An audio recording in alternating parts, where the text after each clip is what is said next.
అందరికీ నమస్తే అండి. Good morning. నేను మీ శ్రీనివాస్ని.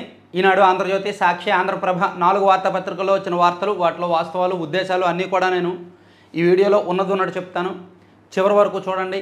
కొత్త వాళ్ళకి మన వీడియో లింక్ షేర్ చేయండి. మీకు తెలిసిన ప్రతి ఒక్కరికి కూడా మన ఛానల్ గురించి, మన వీడియోస్ గురించి చెప్పి సబ్స్క్రైబ్ చేయించండి. సో ఇక అందరికీ తెలిసే ఉంటుంది, ఈ పాటికే యుద్ధం మొదలైంది. పాకిస్తాన్ దీన్ని యుద్ధంగా చూస్తోంది, మనం దీన్ని న్యాయంగా చూస్తున్నాం.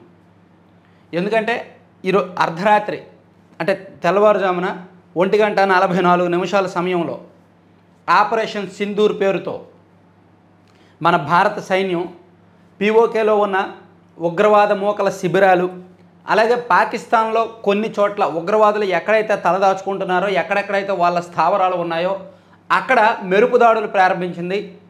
అది జరిగిన దాదాపుగా ఒక 30 గంట వ్యవధిలోనే పాకిస్తాన్ దీన్ని భారత్ మన మీద యుద్ధం ప్రకటించింది, యుద్ధం చేస్తోంది, మనం కూడా యుద్ధం చేయాలని చెప్పి వాళ్ళు పీఓకేలో బార్డర్లో ఎదురు కాల్పులు ప్రారంభించారు. సో పరస్పరం ప్రస్తుతం కూడా కాల్పులు జరుగుతున్నాయి పీఓకే సరిహద్దు ప్రాంతాల్లో. సో దాదాపుగా 9కి పైగా ఉగ్రవాద శిబిరాలను మేము మట్టుపెట్టాము, దీనిలో కొంతమంది ఉగ్రవాదులు హతమయ్యారు అని చెప్పి ఇండియన్ ఆర్మీ అఫీషియల్గా ఇంకా ప్రకటించలేదు. కానీ అఫీషియల్గా వాళ్ళు ఈరోజు పొద్దున్న 10 గంటలకు ప్రెస్ మీట్ ఉంది ఆర్మీ అధికారులది. మరోవైపు పాకిస్తాన్ మాత్రం 3 భారత సైనికులను మేము మట్టుపెట్టామని చెప్పి వాళ్ళు యుద్ధం చేస్తున్నారు, మేము యుద్ధం మొదలుపెట్టాము, సరిహద్దుల్లో కాల్పులు జరుగుతున్నాయి, సో మా సైన్యానికి పూర్తి స్వేచ్ఛ ఇచ్చాము. ఆల్రెడీ 3 భారత సైనికుల్ని పాకిస్తాన్ ఆర్మీ పట్టుకుంది, వాళ్ళని చంపేశారని చెప్పి వాళ్ళు అఫీషియల్గా ప్రకటించారనమాట. అంటే ఇక్కడ మనం మొదటి నుంచి చెప్పుకుంటున్నాం, మన టార్గెట్ ఉగ్రవాదులు, ఉగ్రవాద శిబిరాలు. పాకిస్తాన్ టార్గెట్ మనం. ఇవ్వండి operation Sindoor, flash operation Sindoor. Pakistan పీఓకేలోని ఉగ్రవాద శిబిరాలపై మెరుపుదాడి, మొత్తం 9 స్థావరాలపై విరుచుకుపడ్డ భారత్. పాకిస్తాను పాక్ ఆక్రమిత కాశ్మీర్లోని ఉగ్రవాద శిబిరాలే లక్ష్యంగా భారత్ మంగళవారం అర్ధరాత్రి దాటాక ఆపరేషన్ సింధూర్ పేరుతో విరుచుకుపడింది. అర్ధరాత్రి 1:40 తర్వాత ఈ భారత సైన్యం పాక్ పీఓకేలోని ఉగ్రవాద శిబిరాలపై నిప్పులు కురిపించింది. భారత్పై దాడికి ప్రణాళికలు రచించిన ఉగ్రవాద శిబిరాలే లక్ష్యంగా ఈ దాడులు చేసినట్టు సైన్యం రాత్రి 1:44 ప్రకటన విడుదల చేసింది. మొత్తం 9 ప్రాంతాల్లోని స్థావరాలపై దాడి చేసినట్టు వెల్లడించింది. 2 దేశాల మధ్య ఉద్రిక్తతలు పెరిగేందుకు ఏమాత్రం అవకాశం ఇవ్వని విధంగా మేము కేవలం ఉగ్రవాద శిబిరాలపైనే దాడి చేశాం, పాకిస్తాన్ సైనిక మౌలిక వస్తువులను లక్ష్యంగా చేసుకోలేదు అని భారత సైన్యం ప్రకటనలో స్పష్టం చేసింది. అది మన టార్గెట్ ఉగ్రవాద శిబిరాలే, పాకిస్తాన్ సైన్యం మన టార్గెట్ కాదు. కానీ ఇక్కడ పాకిస్తాన్ టార్గెట్ ఏంటంటే మన సైన్యం, మన దేశం. అక్కడే తేడా వస్తుంది. సో అందుకు అంటే యుద్ధం అంటూ కోరుకుంటే అది పాకిస్తాన్ వైపు నుంచే ఉండాలి. మన కోరిక, మనం కావాల్సింది యుద్ధం కాదు అని చాలా స్పష్టంగా అర్థమవుతుందన్నమాట.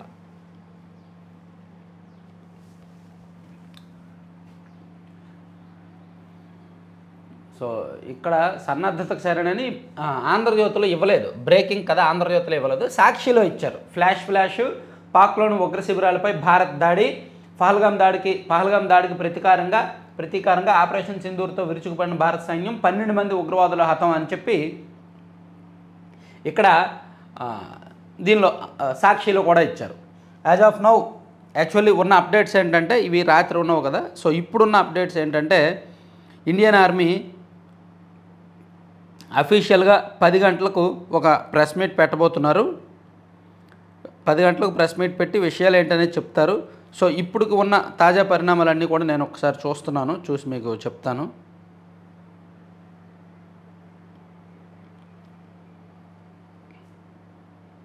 సో ఇంకా కాల్పులు కొనసాగుతున్నాయి. నియంత్రణ రేఖ దగ్గర కాల్పుల విరమణ ఒప్పందం ఉల్లంఘించింది. పాకిస్తాన్ ఆర్మీ ఏమో ఇండియాను టార్గెట్ చేసుకుంది, 3 చంపింది. ప్లస్ అంతర్జాతీయ సరిహద్దుకు 100 కిలోమీటర్ల లోపు ఉన్న స్థావరాలనే ఇండియా టార్గెట్ చేసింది. అంటే ఇండియాకి పాకిస్తాన్కి ఉన్న బార్డర్లో పాకిస్తాన్ పరిధిలో 100 కిలోమీటర్ల రేడియస్లో ఉన్న వాటిని మాత్రమే మనం టార్గెట్ చేసామన్నమాట. అలాగే పీఓకేలో ఉన్నాయి.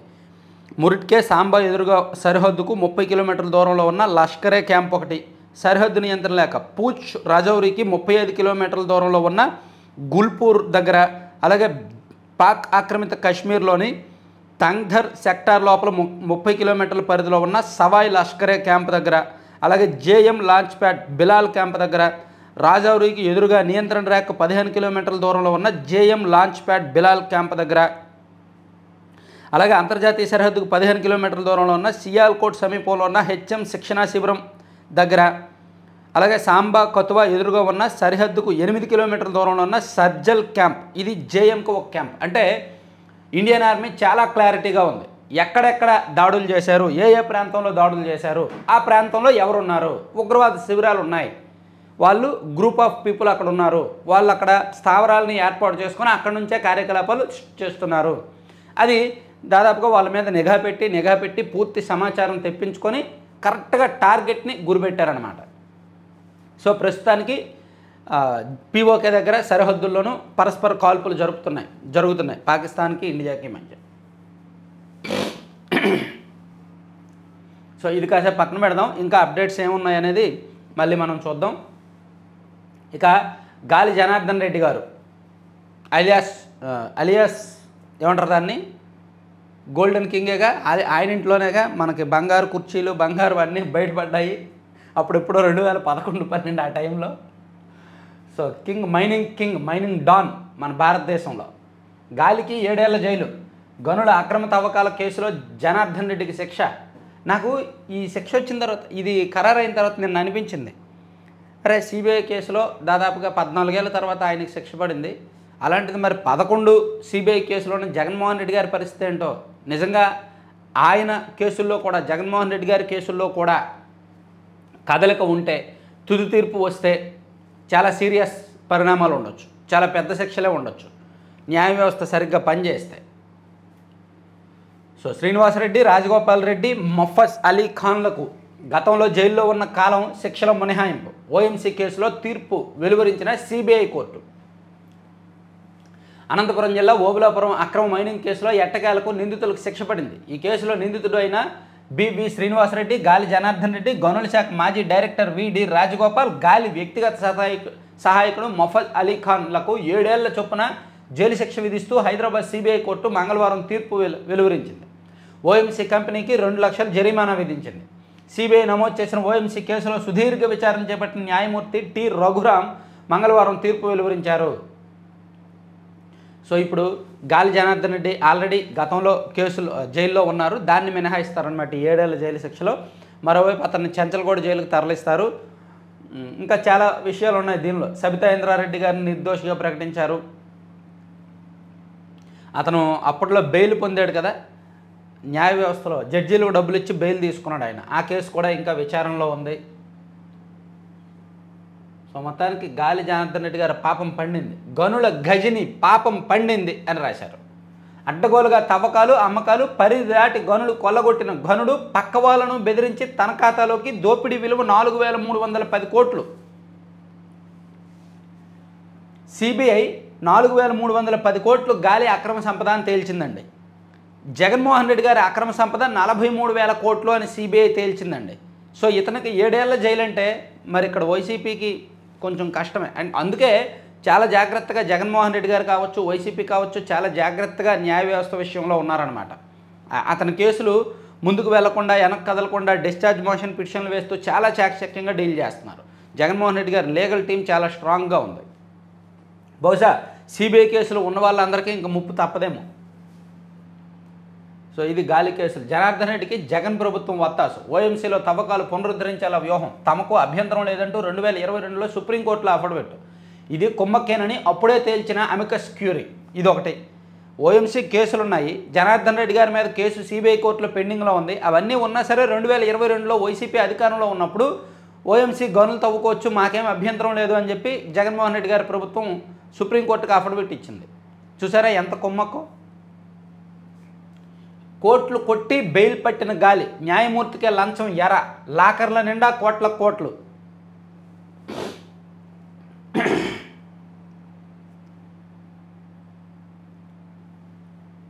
సో మొత్తానికి ఇది గాలి జనార్దన్ రెడ్డి గారికి సంబంధించిన వ్యవహారం అనమాట. తర్వాత మద్యం కుంభకోణంలో నిందితుడిగా ధనుంజయ రెడ్డి అండి. నాడు సీఎంఓ కార్యదర్శిగా బాధ్యతల స్వీకరణ. Jagan OSD Krishnamohan Reddy, Bharathi cements director Govindappa Balaji కూడా వరుసగా A31, A32, A33గా చేర్చిన సెట్. ఏసీబీ న్యాయస్థానంలో మెమో దాఖలు. జగన్మోహన్ రెడ్డి గారి కోటరీ. వీళ్ళిద్దరు ధనంజయ రెడ్డి గారు, కృష్ణమోహన్ రెడ్డి గారు. వైసీపీ అధికారంలో ఉన్నప్పుడు జగన్మోహన్ రెడ్డి గారి అపాయింట్మెంట్ దొరకాలి అంటే, జగన్మోహన్ రెడ్డి గారిని కలవాలి అంటే వీళ్ళిద్దరు కీలకం. వాళ్ళు వైసీపీ ఎమ్మెల్యేలైనా, వైసీపీ ముఖ్య నాయకులైనా ఎవరైనా సరే వీళ్ళిద్దరూ అనుమతిస్తేనే జగన్మోహన్ రెడ్డి గారిని కలిసేవాళ్ళు. అంత స్ట్రాంగ్ క్వార్టరీ అనమాట వీళ్ళిద్దరు. సో ఇప్పుడు వీళ్ళిద్దరు కూడా మద్యం స్కామ్లో A31, A32గా ఉన్నారు. వైకాపా హయాంలో జరిగిన వేల కోట్ల మద్యం కుంభకోణంలో కీలక పరిణామం చోటు చేసుకుంది. నాటి సీఎంఓ కార్యదర్శి ధనంజయ రెడ్డి, జగన్ ఓఎస్డీ కృష్ణమోహన్ రెడ్డి, భారతీ సిమెంట్స్ పూర్వకాలపు డైరెక్టర్ గోవిందప్ప బాలాజీలను ఈ కేసులో నిందితులుగా సిట్ చేర్చింది. అంటే వీళ్ళు ఈ వ్యవహారం మొత్తం మీద కీలకంగా వ్యవహరించి డబ్బులు ఇచ్చిపుచ్చుకోవడంలో వ్యవహరించారనేది చెప్పారనమాట.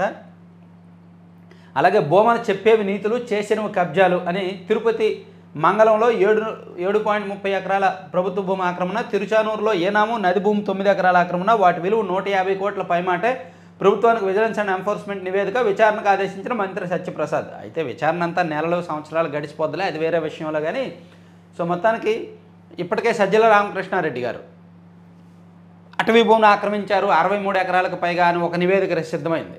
మరోవైపు పెద్దిరెడ్డి రామచంద్రారెడ్డి గారు అటవీ భూమిని ఆక్రమించారు 75 ఎకరాలకు పైగా అని ఒక నివేదిక సిద్ధమైంది. ఇప్పుడు భూమన కరుణాకర్ రెడ్డి గారి వంతు వచ్చింది. ప్రభుత్వ భూములు ఆక్రమించారంట 150 కోట్లకు పైగా విలువైనవి. సో వైసీపీ అధికారంలో ఉన్న 5 ఏళ్లలో వీళ్ళు ప్రభుత్వ భూములు ఏ విధంగా ఆక్రమించారనేది ఇప్పుడు బయటకు వస్తున్నాయి, అన్నీ బయటకు వస్తున్నాయి. ఈ అంశాలన్నీ ఆంధ్రజ్యోతిలో కూడా కవర్ చేశారు. ఇదిగోండి, గాలికి 7 ఏళ్ల జైలు శిక్ష, ఓబులాపురం గనుల తవ్వకాల్లో జనార్దన్ రెడ్డి దోషి అని చెప్పి గాలి జనార్దన్ రెడ్డి గారికి సంబంధించిన వ్యవహారం అంతా ఇందులో వేశారు. 14 ఏళ్ల తర్వాత సిబిఐ న్యాయస్థానం తీర్పు, మరో ముగ్గురికి ఆయనతో పాటు 7 ఏళ్ల కారాగారం. నిర్దోషులుగా సబితా ఇంద్రారెడ్డి, మాజీ ఐఏఎస్ కృపానందం తన ప్రజాసేవను గుర్తించి తన వయసుకు పరిగణలోకి తీసుకొని శిక్ష తగ్గించాలని జడ్జిని అభ్యర్థించిన గాలి, ఆరోపణలు రుజువయ్యాయి, మీకు యావజ్జీవం ఎందుకు విధించకూడదు అని ఎదురు ప్రశ్నించిన న్యాయమూర్తి.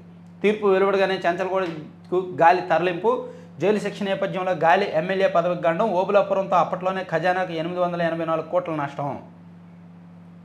ఇక బ్రదర్ జగన్ వంతేనా గాలికి శిక్ష తర్వాత ఇదే చర్చ. ఒక్క కేసులోనే జనార్దన్ రెడ్డికి 7 ఏళ్ల శిక్ష, జగన్పై 11 కేసులు, 12 ఏళ్లుగా సిబిఐ కోర్టులో పెండింగ్. నిజమే, ఇప్పుడు జగన్మోహన్ రెడ్డి గారు వంతు వచ్చింది ఒక రకంగా. ఇదిగోండి, భూ కబ్జాల భూమన, వైసీపీ హయాంలో 16.30 ఎకరాల చెర, తిరుచానూరు తిమ్మినాయనిపాలెంలో ఈనాం స్వర్ణముఖి పోరంబోగు భూముల ఆక్రమణ నిర్ధారించిన విజిలెన్స్ ఎన్ఫోర్స్మెంట్. తాజాగా సర్కారు నివేదిక, తక్షణ చర్యలకు ఆదేశించిన ప్రభుత్వం. సర్వే జరిపి కబ్జాగా తేల్చిన భూములు వెనక్కి, క్రిమినల్ సివిల్ చర్యలకు మంత్రి ఆదేశం అని భూమన కరుణాకర్ రెడ్డి గారికి సంబంధించిన భూ కబ్జాలు ఇచ్చారు. ఏం లేదు, ఆయన ఎప్పుడో ప్రెస్ మీట్ పెడతారు, ప్రభుత్వం కక్ష సాధింపునకు పాల్పడుతోంది, నేను టీటీడీలో జరిగిన వ్యవహారాలను నేను బయట పెడుతున్నాను కాబట్టి ప్రభుత్వం నా మీద కక్ష సాధిస్తోంది, అవన్నీ ఆరోపణలే, అవి నిరూపిస్తే మేము రాజకీయాల నుంచి తప్పుకుంటాం. యాజ్ యూజువల్ ప్రతి పొలిటీషియన్, సినిమా పొలిటీషియన్, బయట పొలిటీషియన్, సీరియల్ పొలిటీషియన్ చెప్పే డైలాగులే చెప్తాడు ఆయన కాసేపట్లో. ఇక మద్యం కేసులో నిందితులుగా 2 బాసులు. ఎఫ్ఐఆర్లో ధనంజయ రెడ్డి, కృష్ణమోహన్ రెడ్డి పేర్లు, భారతీ సిమెంట్స్ డైరెక్టర్ గోవిందప్ప కూడా, కసిరెడ్డి, చాణక్య, సజ్జల, దిలీప్ రిమాండ్ పొడిగింపు అని ఒకటి రాశారనమాట. సో ఇవన్నీ ఈనాడు ఆంధ్రజ్యోతిలో కామన్గా వచ్చిన కీలకమైన అంశాలు. ఇక ఇంకొన్ని ఉన్నాయి. మరో 15 ఆలయాల్లో పరిమితి లేని అన్నప్రసాదం. బాలాజీ ఆలయ నిర్మాణ నిధి CGFతో అన్ని నియోజకవర్గాల్లో దేవాలయాల పనులు. భూముల వాణిజ్య లీజుకు సమగ్ర విధానం తీసుకురండి, 137 ఖాళీలను భర్తీ చేయండి. దేవాదాయ శాఖపై సమీక్షలో సీఎం చంద్రబాబు ఆదేశాలు. రాష్ట్రంలో 7 ప్రధాన ఆలయాలైన శ్రీశైలం, శ్రీకాళహస్తి, కాణిపాకం, విజయవాడ దుర్గమ్మ, ద్వారకా తిరుమల, అన్నవరం, సింహాచలంలో మాత్రమే వచ్చిన భక్తులందరికీ నిత్యం అన్నప్రసాదం అమలు జరుగుతుంది. ఇతర ఆలయాల్లో పరిమిత సంఖ్యలో భక్తులకు అన్నప్రసాదం అందిస్తున్నారు. రాబోయే రోజుల్లో మరో 15 ప్రధాన ముఖ్య ఆలయాల్లో కూడా పరిమితి లేని అన్నప్రసాదం అమలు చేయాలి అని చెప్పి ఆదేశాలు ఇచ్చారన్నమాట.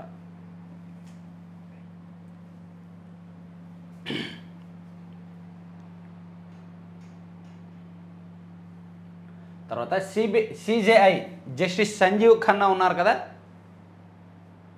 ఆయన ఆస్తులు 1.77 కోట్లు, ఫిక్స్డ్ డిపాజిట్లలో 55.75 లక్షలు. జస్టిస్ BR గవాయ్కు మహారాష్ట్రలో వ్యవసాయ భూములు. సుప్రీంకోర్టులో వెబ్సైట్లో జడ్జీల ఆస్తుల వివరాలు. సో మన న్యాయ వ్యవస్థలో ఉన్న సుప్రీంకోర్టు న్యాయమూర్తుల ఆస్తులన్నీ కూడా సుప్రీంకోర్టు అఫీషియల్ వెబ్సైట్లో పెట్టారు. అవి మనం కూడా చూడొచ్చు. సుప్రీంకోర్టు అఫీషియల్ వెబ్సైట్ ఓపెన్ చేసి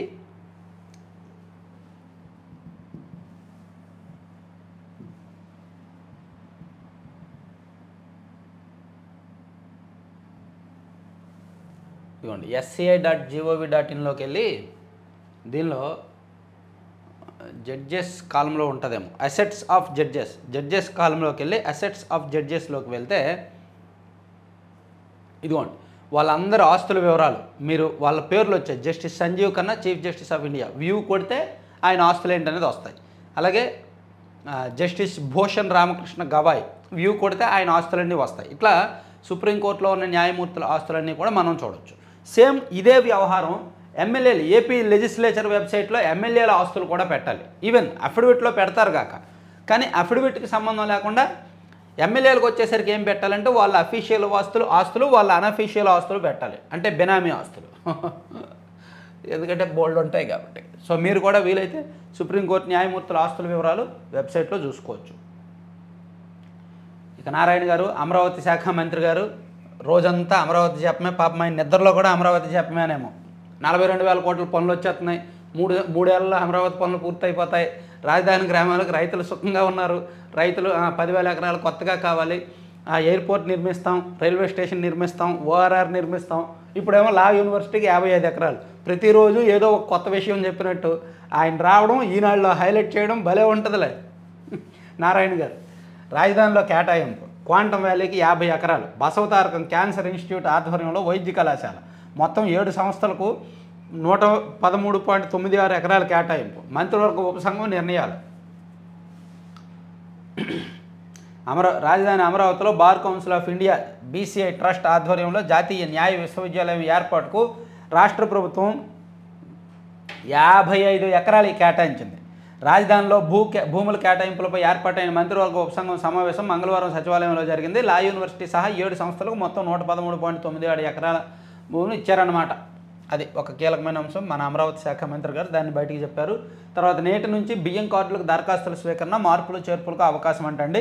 రేషన్ కార్డులు కొత్తగా కావాల్సిన వాళ్ళు సచివాలయాలకు వెళ్ళి దరఖాస్తు చేసుకోండి, లేదా ఈ గవర్నెన్స్ వాట్సాప్ సేవలు ఉన్నాయి కదా దానిలో అయినా దరఖాస్తు చేసుకోవచ్చు అని చెప్పి మంత్రి గారు చెప్పారనమాట. సో ఇవన్నీ ఈనాడులో వచ్చిన మొదటి పేజీ అంశాలండి. నెక్స్ట్ పేజీలకు వెళ్దాం. నేను రోజు చెప్తున్నాను కదా, సో ఈరోజు కూడా చెప్తున్నాను. అంటే కొత్త వాళ్ళ కోసం మాత్రమే నేను చెప్తున్నాను అనమాట. ఇది లడ్డూపల్లెం.com ఆరోగ్యం రుచికరం ప్లస్ ప్యూర్లీ ఆర్గానిక్ సేంద్రియ ఉత్పత్తులతో చేసిన లడ్డూలు అనమాట. మనం బయట చాలా లడ్డూలు తినే ఉంటాం, చాలా రకాలు తినే ఉంటాం, కానీ ఇది యూనిక్ ఐటెం, కొత్త item, plus healthy plus tasty ఉంటుంది అనమాట. సో వీలైతే లడ్డూపల్లెం.com LADDUPALLEM.com అని విజిట్ చేయండి. విజిట్ చేసి ఇదిగోండి ఆ వెబ్సైట్లో మీరు ఏది కావాలంటే అది ఆర్డర్ చేసుకోవచ్చు. జస్ట్ దాన్ని ఓపెన్ చేసి యాడ్ టు కార్ట్ కొట్టి ఆన్లైన్లో పే చేసి చేయొచ్చు. అలాగే ఫ్రాంచైజీలు మీ ఏరియాలో అవుట్లెట్ ఓపెన్ చేయాలన్నా, లేదు బల్క్ ఆర్డర్ ఇవ్వాలన్నా, మనకేమైనా ఫంక్షన్స్ పెళ్ళిళ్ళు హడావిడి ఉంటుంది, సో దానిలో ఇవి పెట్టవచ్చు. స్వీట్లు పెడతారు కదా, ఆ ప్లేస్లో ఇవి పెట్టవచ్చు, చాలా బాగుంటుంది. సో దానికి కూడా మీరు బల్క్ ఆర్డర్స్ ఇవ్వాలన్నా, ఫ్రాంచైజీ అవుట్లెట్ కావాలన్నా సరే 9997839994 9997839994 ఈ నెంబర్కి వాట్సాప్ చేయండి. లేదు మేము ఆన్లైన్లో ఆర్డర్ చేయలేం, ఈ వెబ్సైట్ అంతా మాకు తెలియదు అంటారా, ఈ నెంబర్కి వాట్సాప్లో మెసేజ్ చేసి ఆర్డర్ చేసుకోవచ్చు 9997839994కి. ఇది అతి త్వరలోనే మొత్తం 2 తెలుగు రాష్ట్రాల్లో కూడా ప్రధాన పట్టణాల్లో ఈ స్టోర్లు రాబోతున్నాయి. 2 తెలుగు రాష్ట్రాల్లో, హైదరాబాద్లో ఆల్రెడీ 3 చోట్ల మనం ఫ్రాంచైజీలు కన్ఫర్మ్ అవుతున్నాయి, అండ్ బెంగళూరులో 2 చోట్ల ఫ్రాంచైజీలు కన్ఫర్మ్ అవుతున్నాయి. సో అక్కడ మీరు ఆఫ్లైన్లో కూడా దొరుకుతాయన్నమాట. ఈవెన్ విశాఖపట్నంలో కూడా కొంతమంది ఎంక్వైరీకి వచ్చారు, ఫ్రాంచైజీ ఎక్కడ కావాలంటే అక్కడికి ఇస్తున్నారు. కొన్ని బెనిఫిట్స్ కూడా ఉన్నాయి ఫ్రాంచైజీ వలన. సో ఇదిగోండి మీరు ఈ నెంబర్కి కాల్ చేయొచ్చు 9997839994. సరే అది పక్కన పెట్టేసి ఈనాళ్ళ లోపల పేజీ వార్తలకు వెళ్దామండి. చాలా అంశాలు ఉన్నాయి ఈరోజు. మధ్యలో 1 మినిట్ పాటు 1 నిమిషం పాటు అది చెప్పాను.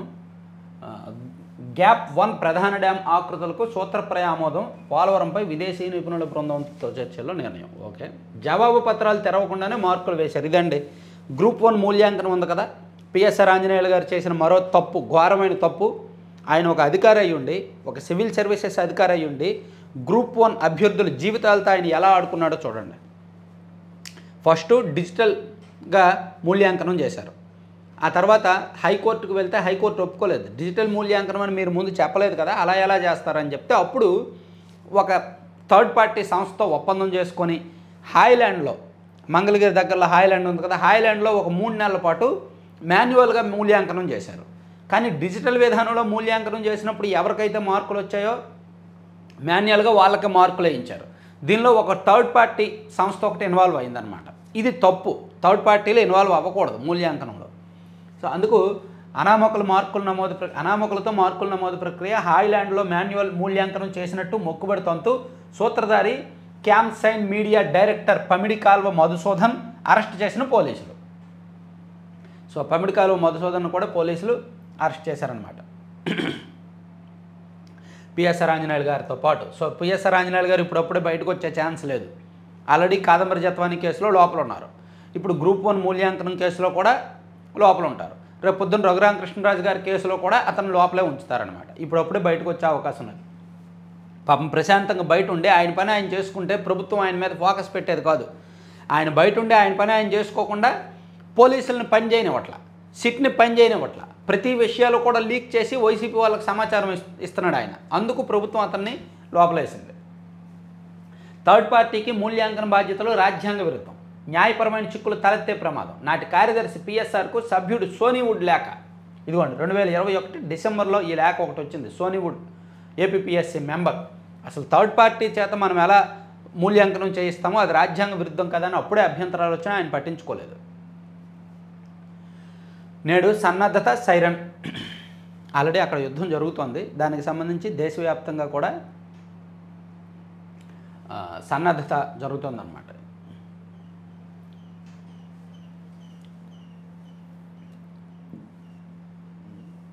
తర్వాత కోర్టు మాట వినకపోతే జైలుకి వెళ్ళండి, తహసీల్దార్గా పనిచేయడానికి అంగీకరించకపోతే శిక్ష తప్పదు. డిప్యూటీ కలెక్టర్ తాత మోహన్ రావుపై సుప్రీంకోర్టు ఆగ్రహం. గుంటూరు జిల్లా అడవి తక్కెళ్లపాడులో పేద గుడిసెలు కూల్చేసిన కేసు. డిప్యూటీ కలెక్టర్ని తహసీల్దార్గా పనిచేయమని కోర్టు చెప్పిందనమాట. దానికి ఆయన ఒప్పుకోవట్ల. నేను గ్రూప్ 1 అధికారి, నేను డిప్యూటీ కలెక్టర్ రేంజు, నేను గ్రూప్ 2లో తహసీల్దార్గా వెళ్ళడం ఏంటని ఆయన ఒప్పుకోవట్ల. కానీ సుప్రీంకోర్టు లేదు, వెళ్ళాల్సిందే, లేకపోతే జైలుకి వెళ్ళండి అని చెప్పింది. తర్వాత రేపు శ్రీ సిటీలో ఎల్జీ ఎలక్ట్రానిక్స్ యూనిట్కు శంకుస్థాపన. 5,001 కోట్ల పెట్టుబడులు. కార్యక్రమంలో పాల్గొననున్న మంత్రి లోకేష్. సూపర్.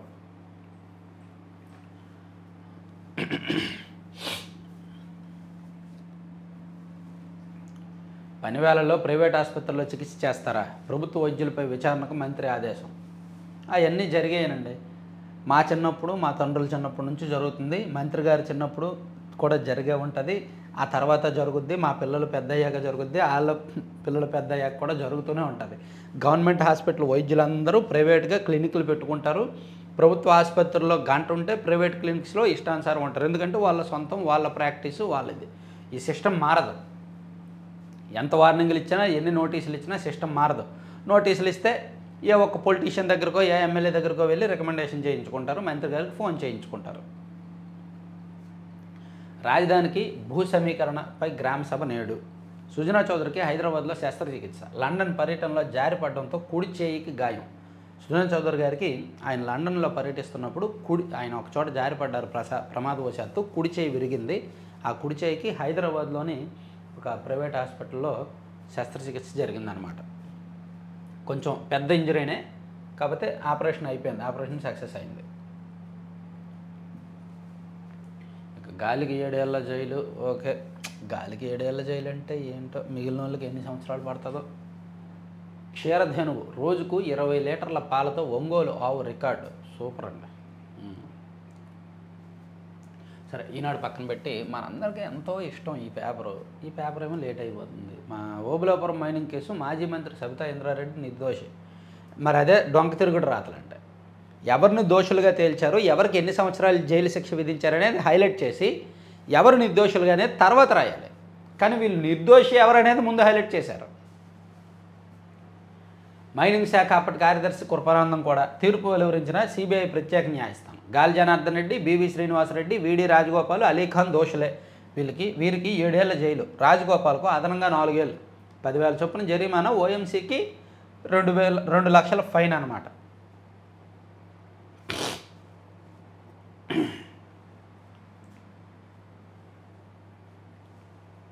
న్యాయం గెలిచింది.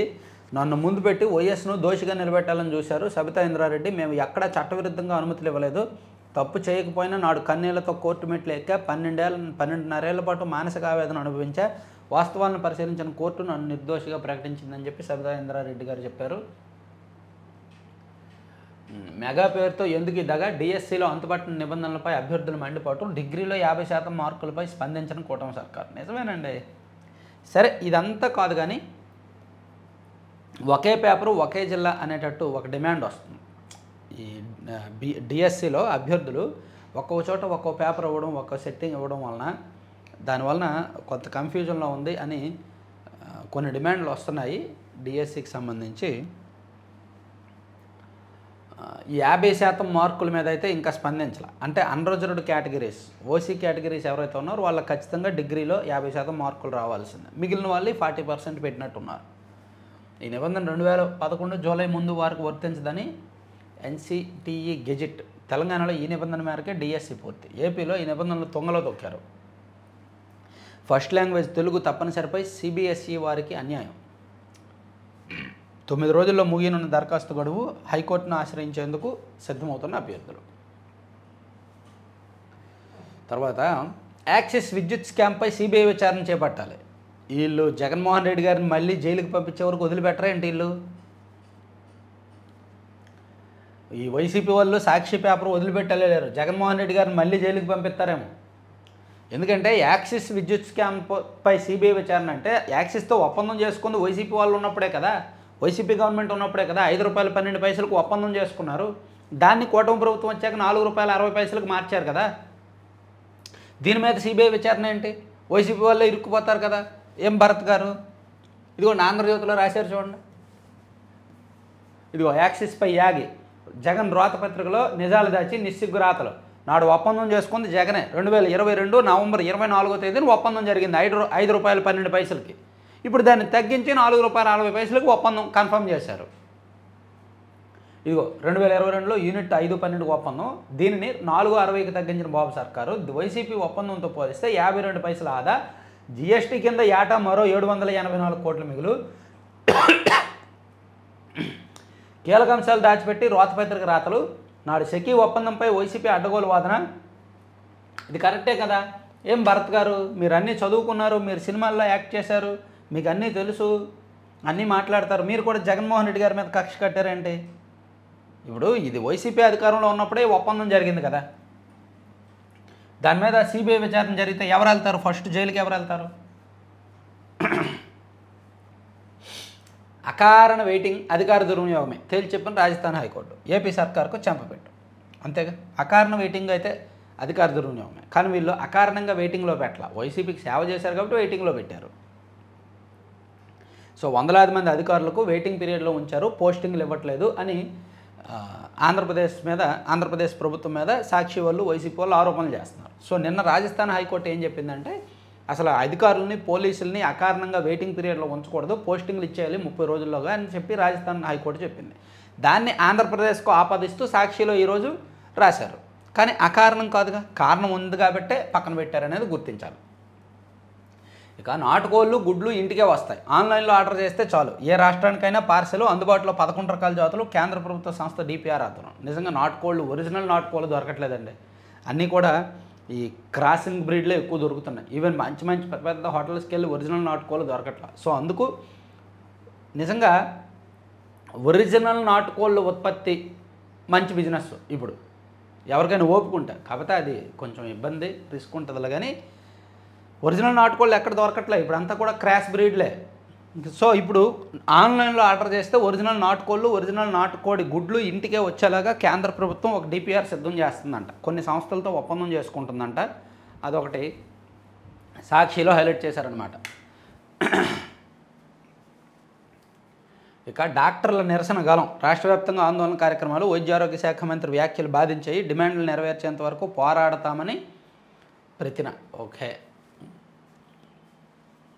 ఎక్స్ సర్వీస్ మ్యాన్కి ఇచ్చిన అసైన్డ్ భూమిని అమ్ముకోవచ్చు.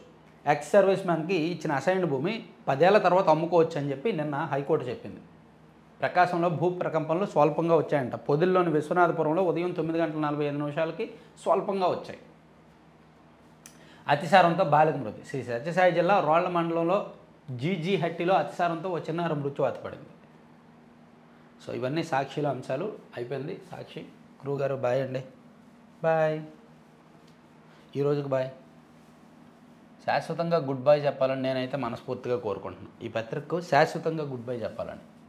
అలా మీరు కూడా ఎవరైనా కోరుకుంటే కామెంట్ చేయండి. సో ఆంధ్రజ్యోతి అన్నీ చెప్పేసాక ఆంధ్రజ్యోతిలో కూడా ఇది చెప్పేసా అది చెప్పేసా. ఖజానాకు 2,719 కోట్లు ఆదా చేశాము, అయినా మాజీ సీఎం దుష్ప్రచారము. సెకీతో 2.49కి ఒప్పందం చేసుకుంటే పీక్ అవర్స్లో 11.78కి ఎందుకు కొన్నారు అని పట్టాభి గారు ప్రశ్నించారనమాట. ఇక బ్రదర్ జగన్వంతేనా. దేవాదాయ శాఖలో పోస్టుల భర్తీ గ్రీన్ సిగ్నల్. 6 డిప్యూటీ కమిషనర్ పోస్టులు సహా 137 ఉద్యోగాలు భర్తీ చేయాలని సీఎం ఆదేశం. 200 వైదిక సిబ్బంది నియామకానికి ఆమోదం. 16 ప్రముఖ ఆలయాల్లో నిత్యాన్నదానం అమలు. తర్వాత బేబీ కిట్స్ పథకం పునరుద్ధరణ అండి. 2014-15 అంటే 2015 ఆ టైంలో టీడీపీ గవర్నమెంట్ ఉన్నప్పుడు తల్లి బిడ్డ ఎక్స్ప్రెస్ అని బేబీ కిట్స్ అని తీసుకొచ్చారు. వైసీపీ గవర్నమెంట్ వచ్చాక దాన్ని ఆపేశారు. సో ఇప్పుడు మళ్ళీ ఆ స్కీమ్ని అమలు చేస్తున్నారనమాట. ఇక మాజీ మంత్రికి పెద్దిరెడ్డికి నోటీసులు. ఎల్లుండి దేవాదాయ శాఖ అధికారి ఎదుట హాజరు కావండి. బుగ్గమఠం భూముల వ్యవహారంలో మరో 4గురికి హాజరు కాకుంటే ఆక్రమణల తొలగింపును ఉత్తర్వులు అని పెద్దిరెడ్డి గారికి ఏదో కొండను తవ్వి ఎలకను పట్టారు అంటారు కదా, ఆ రీతిలో పెద్దిరెడ్డి గారికి సంబంధించి చాలా వ్యవహారాలు ఉన్నాయి. అవన్నీ వదిలేసి బుగ్గమఠం భూముల వ్యవహారంలో నోటీసులు ఇచ్చారన్నమాట. 13న దక్షిణ అండమాన్కు నైరుతి. ఈ ఏడాది వారం ముందే రాక నేడు పలు జిల్లాల్లో వర్షాలు తగ్గిన తర్వాత ఉంటుందండి అసలైన ఎండ. ఇక ఇల్లు, డిపాజిట్లు, భూములు, సుప్రీంకోర్టు న్యాయమూర్తుల ఆస్తులు వెల్లడి. చెప్పుకున్నాం కదా సుప్రీంకోర్టు న్యాయమూర్తుల ఆస్తులు ఎలా చూడాలని చూడండి. ఇక భారత్ యూకే స్వేచ్ఛ వాణిజ్య ఒప్పందం. ఇరు దేశాల మధ్య కస్టమ్స్ సుంకాల తగ్గింపు. 10 ఏళ్లలో వాణిజ్యం మరో 2.9 లక్షల కోట్లకు పెరుగుతుందని అంచనా. ఒప్పందం చారిత్రాత్మకం, మంచిది. ఇవన్నీ ఆంధ్రజ్యోతుల అంశాలు.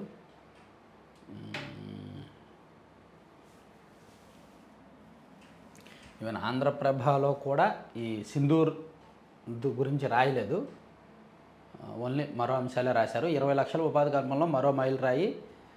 5,001 కోట్ల పెట్టుబడి, 2,000 మందికి ఉద్యోగ అవకాశాలని శ్రీ సిటీలో ఎల్జీ యూనిట్కు రేపు శంకుస్థాపన జరుగుతుంది కదా, అది ఇచ్చారు. ఇక ఈ 4 దోషులే అని చెప్పి గాలి కేసును ఒకటి ఇచ్చారు. ఇక అమరావతికి దిగ్గజ సంస్థల క్యూ అంట. మరో 7 కంపెనీలకు భూములు కేటాయింపు. గెజిటెడ్, నాన్ గెజిటెడ్ అధికారుల భవనాలు పూర్తిగా టెండర్లు, 4 ప్యాకేజీలుగా పనులు అని చెప్పి ఒకటి రాశారు. అమెరికా, చైనా మన వైపు కాదు, పాకిస్తాన్కే వంతపడే అవకాశాలు ఎక్కువ. భారత్ ఎదుగుదలపై ఆ 2 దేశాలకు ఈర్ష్యా ద్వేషాలు. అగ్రదేశంగా ఎదగాలన్నది చైనా ఆశ.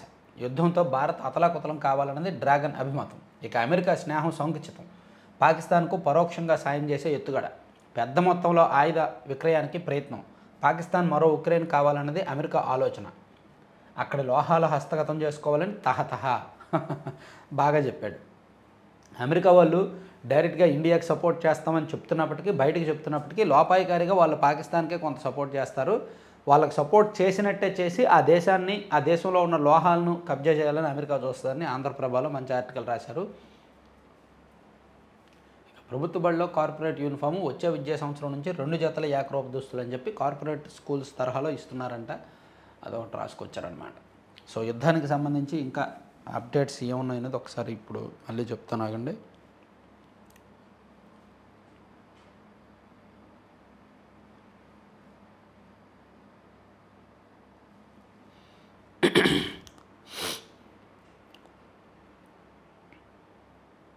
సో ఉత్తర భారతదేశంలో చాలా విమానాశ్రయాలు మూసేశారు, అదొకటి. తర్వాత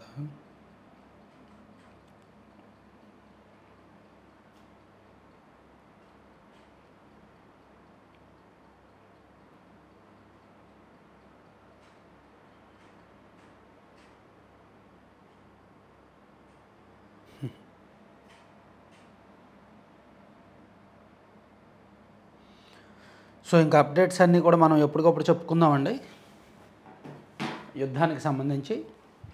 థ్యాంక్ యూ.